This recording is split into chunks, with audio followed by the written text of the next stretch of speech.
John MacArthur responding to a brand new book by N.T. Wright. You recall, this is a man who started off as a theologian who wrote well on the doctrine of the resurrection. Well, then, as the years passed, his trajectory was revealed as veering to the left when new perspectives on Paul appeared. It was quite clear where Dr. N.T. Wright was to some of us.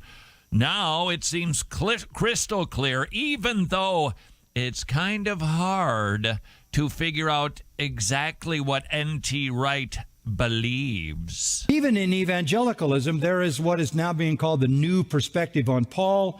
The primary influence of that is coming from a man named N.T. Wright, who is a British theologian. He's written hundreds of pages on the gospel, including a very thick book on the resurrection of Christ. I have read books for years, as you would expect and you would know, and I have read his writings, and they are a mass of confusing ambiguity, contradiction, and obfuscation. Academic sleight of hand. I cannot tell you what he believes after reading all of that. Wow. N.T. Wright might be a little fuzzy. John MacArthur, most certainly not. Warning of the dangers. Sometimes you read a book and you go, it makes you sound a little bit like Jerry Lewis. Why? Because it why? So how do we know what N.T. Wright believes about the gospel? Well, it's a lot easier to figure out what he doesn't believe. But I can tell you exactly what he does not believe. The only time he gets explicit is to make sure we know what he does not believe. Let me quote. The new book by him, N.T. Wright, The Day the Revolution Began. Here is a quote. We have paganized our understanding of salvation, substituting the idea of God killing Jesus to satisfy his wrath for the genuinely biblical notion we are about to explore. I see. So he calls Jesus becoming the substitute that God killed to satisfy his wrath for us, paganism. Well, then, you know, the doctrine over which the Reformation was fought, justification, penal substitutionary atonement, N.T. Wright calling it paganism. Hold on. It just keeps getting worser. Further, he says, that Christ died in the place of sinners is closer to the pagan idea of an angry deity being pacified by a human death than it is to anything in either Israel's scriptures or the New Testament. So he rejects substitutionary atonement.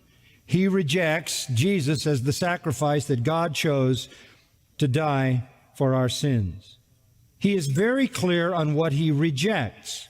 He rejects the idea that our sins are imputed to Christ. He rejects the idea that his righteousness is imputed to us. What is the big question of the Bible? The biggie, what must a man do to be made right with God? So I've got a question for N.T. Wright, if you're listening.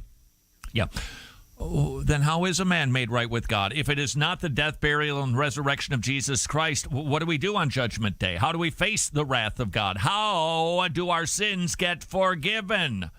Please, N.T. Wright, let us know, because if penal substitutionary atonement is a pagan doctrine, then what is our hope, sir? I wonder if he's considered that, or is it possible he just doesn't think sin is all that big a deal? And maybe we're confused, too, about the anger and wrath of God. Maybe we're a little befuddled on the whole doctrine of hell, just like we are, supposedly, on the doctrine of justification. This is not the gospel, he says. This is paganism. To worship God as one who justifies by imputation, he says, is nonsense. That's the glorious doctrine that the Reformation was fought over. That was the mother of all doctrines right there. Imputation. verses being infused with righteousness, credited as righteous. That's the gospel. N.T. Wright says it's not. I quote, "If we use the language of the law court, it makes no sense whatsoever to say that the judge imputes, imparts, bequeaths, conveys, or otherwise transfers his righteousness to either the plaintiff or the defendant." Is he reading the book of Romans? Apparently not. Righteousness is not an object, a substance, or a gas which can be passed across the courtroom. This gives the impression of a legal transaction, a cold piece of business, almost a trick of thought performed by a God who is logical and correct, but hardly one we want to worship. Wow. He goes on to say, no one will be justified until he reaches heaven. Well, then, one wonders how that works.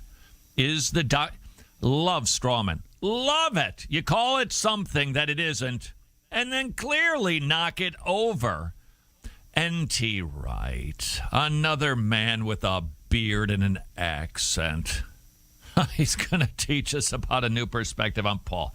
Okay, not a good straw man, but that's the modus operandi. Let's paint it as something that it's not, to tell people how foolish he thinks it is. Further, he says, I must stress again that the doctrine of justification by faith is not what Paul means by the gospel. The gospel is not an account of how people get saved. Really? 1 Corinthians 15, 1 and 2, now I make known to you, brethren, the gospel by which you are saved. That pretty much sums it up. N.T. Wright is N.T. wrong. And he's N.T. dangerous. And he keeps writing N.T. books. And there are more people that are following him. If we love the gospel, the glorious gospel of penal substitutionary atonement, and we do, we fight over this one.